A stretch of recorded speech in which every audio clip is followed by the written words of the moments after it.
दोस्तों, जरा सोचिए, एक मर्द जिसने अपने प्यार को पाने के लिए समाज से लड़ाई की, अपने बच्चों की आंखों में आंसू देखे और यहां तक कि अपना धर्म तक बदल डाला। उसने सोचा था कि यह जंग उसे हमेशा के लिए अपने प्यार की बाहों में पहुंचा देगी। लेकिन आज 90 साल की उम्र में, जब जिंदगी के आखिरी मोड़ पर उसे सबसे ज्यादा सहारे की जरूरत है, वही मोहब्बत उसके पास नहीं है। वो बिस्तर पर लेटा है, शरीर कमजोर, सांसें भारी, दरवाजे की तरफ उम्मीद से देखता है, लेकिन जो चेहरा आने चाहिए था वो नहीं आता। और फिर चुपचाप, बिना शोर, बिना इल्जाम, एक दूसरा चेहरा कमरे में दाखिल होता है। वो चेहरा जिसे उसने बरसों पहले पीछे छोड़ दिया था। ये कोई फिल्म का सीन नहीं, बल्कि एक सच्ची कहानी है। धर्मेंद्र की कहानी। वो इंसान जिसने ड्रीम गर्ल को पाने के लिए दुनिया से बगावत की, लेकिन वक्त के खेल ने उसे उसी औरत की गोद में वापस ला खड़ा किया जिसे कभी उसने अतीत समझकर छोड़ दिया था। कभी इस रिश्ते में शोहरत थी, गानों जैसी हंसी थी, और वह जुनून था जिसे लोग अमर प्रेम कहते हैं। लेकिन अब बस खामोशी है, और उस खामोशी में अतीत का सबसे बड़ा ट्विस्ट। पहली पत्नी प्रकाश कौर की वापसी। ये कहानी सिर्फ प्यार और धोखे की नहीं, बल्कि उस सच की है जिसे जिंदगी बुढ़ापे में दिखाती है कि असली साथी वही है जो मुश्किल वक्त में आपके पास खड़ा हो। तो आज हम बात करने जा रहे हैं धर्मेंद्र जी की जिंदगी में आए उस पड़ाव की, जब उन्होंने बीमारी और तकलीफों के दौरान अपने सच्चे प्यार को पहचाना। 8 दिसंबर 1935 पंजाब के फगवाड़ा जिले के नसराली गांव में एक साधारण सा लड़का जन्म लेता है। धर्म सिंह देओल, एक सरकारी स्कूल के हेडमास्टर का बेटा, जिसकी जिंदगी खेतों की मिट्टी, स्कूल की घंटी और पंजाब की ठंडी हवाओं में बीत रही थी। पिता चाहते थे कि बेटा पढ़ाई में नाम कमाए, लेकिन इस लड़के के दिल में किताबों से ज्यादा जगह सिनेमा के पर्दे ने ले रखी थी। गांव के मेले में लगने वाले प्रोजेक्टर शो या चौपाल पर चलने वाले फिल्मी गाने, यह उसका असली स्कूल थे। लेकिन किस्मत हमेशा सपनों का इंतजार नहीं करती। घर की जिम्मेदारियां जल्दी कंधों पर आ गई। मुश्किलें ऐसी कि पढ़ाई बीच में छोड़नी पड़ी। साल 1954, उम्र सिर्फ 19 साल, और परिवार ने बिना ज्यादा पूछे उसके लिए दुल्हन चुन दी। प्रकाश कौर यह शादी अरेंज थी, मोहब्बत से दूर, लेकिन पंजाब की परंपराओं में डूबी हुई। उस दौर में मर्द शादी के बाद भी अपने सपनों का पीछा कर सकता था, लेकिन औरत का सपना बस घर परिवार तक सिमट जाता था। प्रकाश बिल्कुल विपरीत स्वभाव की थी। ना फिल्मी दुनिया से लेना देना, ना किसी तरह का दिखावा। वह गांव की रसोई में घंटों खाना बनाती, घर संभालती और किसी शिकायत के अपने पति की इच्छाओं का सम्मान करती। उन दिनों धर्मेंद्र खेतीबाड़ी में हाथ बटाते, लेकिन शाम को दोस्तों संग चौपाल पर बैठकर फिल्मों के किस्से सुनना उनका शौक था। फिल्मों का यह शौक अचानक एक मौके में बदल गया, जब उन्होंने 1958 में फिल्म फेयर टैलेंट हंट में हिस्सा लिया। यह जानकारी बहुत लोग नहीं जानते कि उस समय यह प्रतियोगिता पूरे देश से केवल चुनिंदा लोगों को बुलाती थी, और हजारों आवेदकों में से धर्मेंद्र का चयन उनके चेहरे की मासूमियत और गजब की बॉडी लैंग्वेज के कारण हुआ। मुंबई का सफर शुरू हुआ, लेकिन प्रकाश अमृतसर में ससुराल में ही रहीं। उस वक्त एक शादीशुदा नौजवान का फिल्मों में जाना असामान्य था, इसलिए धर्मेंद्र ने निजी जीवन को पूरी तरह छुपाकर संघर्ष शुरू किया। छोटे मोटे रोल, लंबे इंतजार और भूखे दिन, यह सब उन्होंने अकेले झेले। लेकिन हर बार जब वह गांव लौटते तो प्रकाश कौर बिना कोई सवाल पूछे उनका स्वागत करती, मानो जानती हो कि यह सफर अभी लंबा चलना है। यही वो द्वार था जिसने धर्मेंद्र को एक साधारण पति से फिल्मों के सपनों के पीछे भागने वाला इंसान बना दिया। और धीरे धीरे इस सफर में आने वाला तूफान उनकी जिंदगी बदलने वाला था। मुंबई, वो शहर जहां सपने हकीकत बनते भी हैं और टूटते भी। धर्मेंद्र अपने छोटे से गांव से इस शहर में उतरे तो जेब में बस कुछ रुपए और दिल में ढेर सारा भरोसा था। पर फिल्मी दुनिया का दरवाजा इतना आसान नहीं था।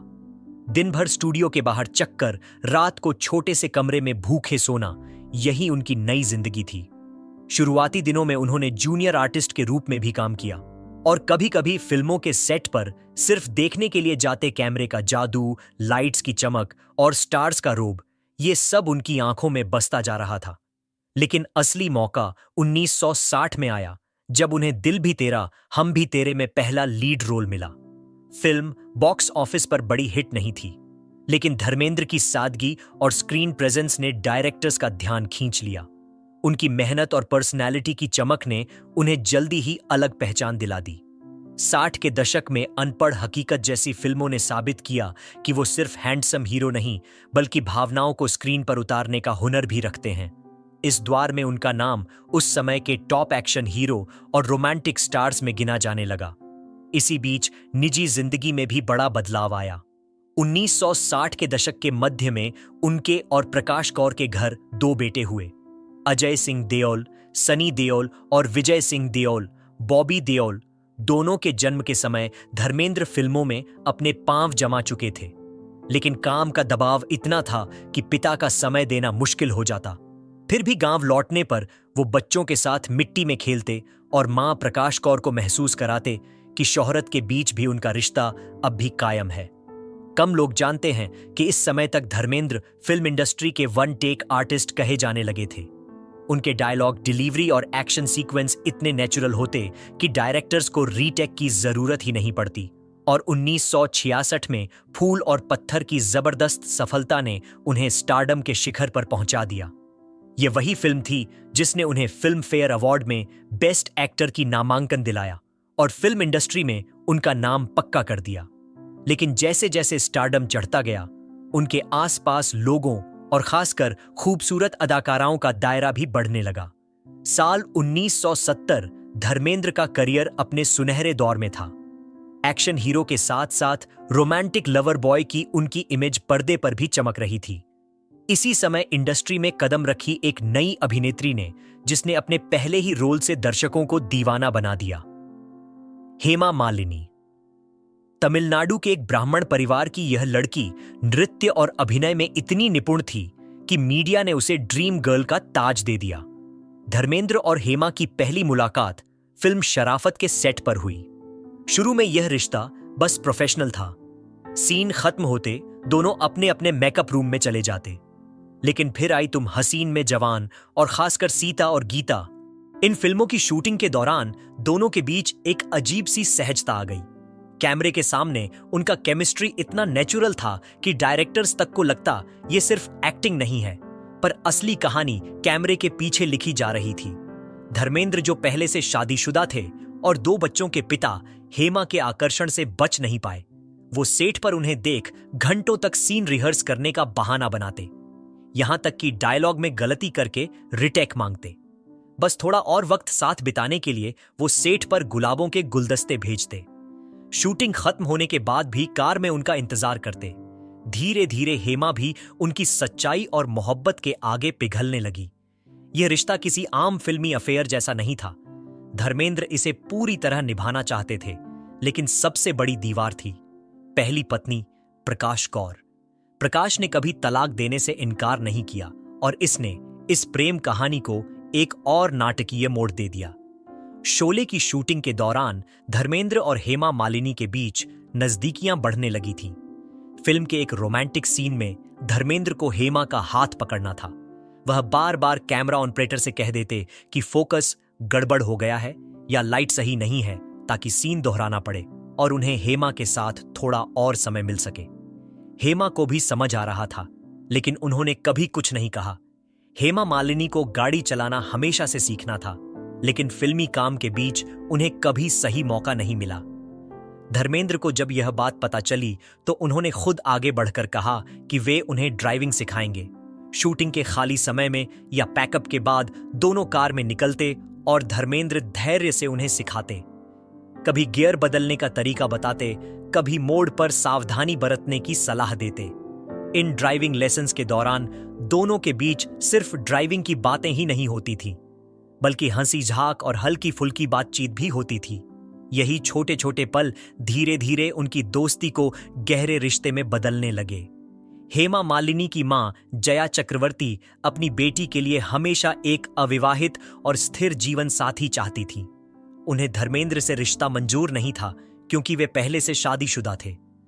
कई बार उन्होंने हेमा को समझाने की कोशिश की कि यह रिश्ता आगे चलकर मुश्किलें ला सकता है, लेकिन धर्मेंद्र ने हार नहीं मानी। एक बार वे फूलों की बड़ी टोकरी और कई उपहार लेकर हेमा के घर पहुंचे, सिर्फ इसलिए कि जया चक्रवर्ती का दिल जीत सकें।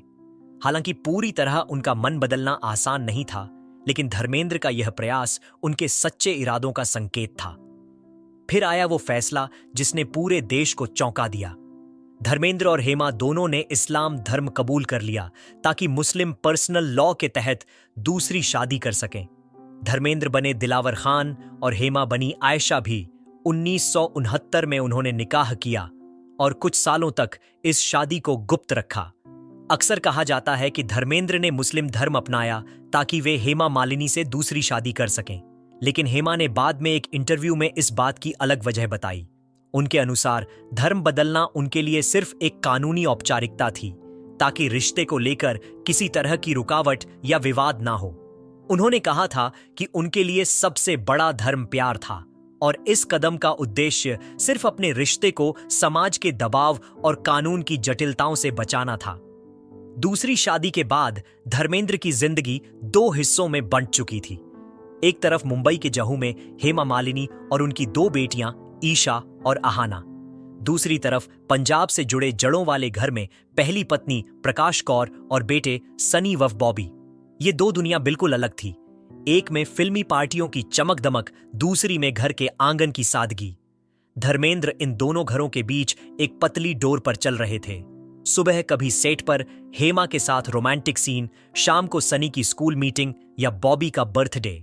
उन्होंने कोशिश की कि किसी को भी यह महसूस ना हो कि वह दूसरे से ज्यादा महत्वपूर्ण है। सनी और बॉबी के करियर की शुरुआत में उन्होंने पूरा साथ दिया। सनी को बेताब और बॉबी को बरसात के जरिए लॉन्च करना यह सिर्फ एक पिता नहीं बल्कि एक प्रोड्यूसर और मेंटर की जिम्मेदारी थी। उधर हेमा मालिनी भी इस रिश्ते में अपनी शर्तों के साथ थी। उन्होंने धर्मेंद्र से साफ कर दिया था कि बेटियों की परवरिश उनकी पहली प्राथमिकता होगी। वो चाहती थी कि बेटियां मां बाप दोनों का प्यार महसूस करें, भले ही परिस्थितियां अलग हो। और सच तो यह है कि शुरुआती वर्षों में धर्मेंद्र ने यह संतुलन बखूबी निभाया, लेकिन यह आसान नहीं था। मीडिया अक्सर इन रिश्तों पर सवाल खड़ा करता, कौन सा घर असली है, किसके साथ ज्यादा वक्त बिताते हैं। धर्मेंद्र ने हमेशा चुप्पी साधी और दोनों परिवारों को कैमरे से बचाने की कोशिश की। दिलचस्प बात यह है कि दोनों घरों के बच्चे एक दूसरे के प्रति कभी कटुता में नहीं दिखे।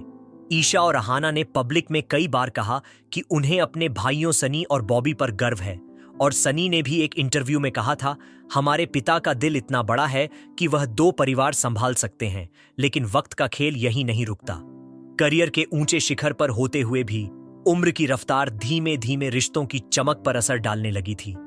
आने वाले सालों में यह संतुलन दरकने वाला था, और इसके दरकने की सबसे बड़ी आहट तब आई जब धर्मेंद्र ने बीमारियों से लड़ना शुरू किया। कभी घोड़े पर सवार होकर पर्दे पर खलनायकों को धूल चटाने वाले धर्मेंद्र अब 90 की उम्र के करीब अपने शरीर की नाजुकियत से जूझ रहे हैं। 2025 की शुरुआत में उनकी आंख से जुड़ी एक गंभीर समस्या ने उन्हें अस्पताल पहुंचा दिया। डॉक्टर्स ने उनकी आंख का ग्राफ्ट कॉर्निया ट्रांसप्लांट किया, एक नाजुक सर्जरी जो उम्र के साथ बढ़ते रिस्क के कारण आसान नहीं थी। अस्पताल से निकलते वक्त बाईं आंख पर सफेद पट्टी बंधी थी। कैमरों ने घेरा तो उन्होंने मुस्कुराते हुए कहा, अभी भी बहुत दम है, मेरी आंख में ग्राफ्ट हो गया है। ये उनकी जिद थी जो हमेशा उन्हें गिरने के बाद भी खड़ा कर देती है। लेकिन इस सर्जरी की तस्वीरों में एक और कहानी छुपी थी। उनके पास कौन था और कौन नहीं। जब जब उन्हें अस्पताल में भर्ती कराया गया, मीडिया ने देखा कि उनके साथ पहली पत्नी प्रकाश कौर और बेटे सनी बॉबी मौजूद थे। वहीं हेमा मालिनी बस औपचारिक तौर पर मिलने आई और तुरंत लौट गई। इलाज के लिए अमेरिका ले जाने का फैसला हुआ तो फ्लाइट में साथ थे बेटे और पहला परिवार। ड्रीम गर्ल नजर नहीं आई। सनी देओल ने एक इंटरव्यू में साफ कहा, मां प्रकाश कौर हमेशा पापा के लिए रही हैं, फिर चाहे हालात कैसे भी हों। यह बयान सिर्फ एक लाइन नहीं था, बल्कि उस रिश्ते का प्रमाण था जो बिना प्रचार और बिना तमाशे के हमेशा खड़ा रहा। प्रकाश कौर, जिन्होंने कभी मीडिया में अपने दर्द का इजहार नहीं किया, अब दिन रात धर्मेंद्र के पास थी दवाइयां देना, आंख का ड्रॉप टाइम पर लगाना, उनके हाथ पकड़कर पुराने दिनों की कहानियां सुनाना। ये सिर्फ देखभाल नहीं बल्कि एक पुराने अधूरे रिश्ते में फिर से जान डालना था। इस दौरान सोशल मीडिया और न्यूज चैनल्स पर सवाल उठने लगे। क्या धर्मेंद्र और हेमा के बीच की नजदीकियां अब बस बीते जमाने की बातें रह गई हैं? क्या यह वही कहानी है जहां जवानी का प्यार बुढ़ापे में सच्चे सहारे से हार जाता है? धर्मेंद्र की आंख की सर्जरी सिर्फ एक मेडिकल इवेंट नहीं थी, यह उनकी जिंदगी का आईना थी। उन्होंने अपनी मोहब्बत के लिए दुनिया से बगावत की थी। धर्म बदला था, लेकिन बुढ़ापे में साथ वही था जिसे कभी अतीत मानकर पीछे छोड़ दिया था। शायद उम्र यही सिखाती है कि असली घर वो है जहां आपको बिना शर्त अपनाया जाए। शोहरत और रिश्तों की चमक फीकी पड़ जाती है, लेकिन वह हाथ जो मुश्किल वक्त में आपके माथे पर ठंडा स्पर्श रखे, वही आपकी आखिरी पनाह बन जाता है। और आज धर्मेंद्र के लिए वह हाथ प्रकाश कौर का है। यह सिर्फ एक पति पत्नी की कहानी नहीं, बल्कि उस सच्चाई का आईना है जिससे हम सब एक दिन रूबरू होते हैं कि वक्त मोहब्बत और शोहरत से भी ताकतवर है। यह तय करता है कि अंत में आपके पास कौन खड़ा रहेगा, और अक्सर वो कोई ऐसा होता है जिसे आपने कभी हल्के में लिया था। अगर आपको धर्मेंद्र की ये सच्ची फिल्मी सी लगने वाली कहानी दिल को छू गई हो तो वीडियो को लाइक कीजिए, दोस्तों के साथ शेयर कीजिए और चैनल को सब्सक्राइब कर लीजिए।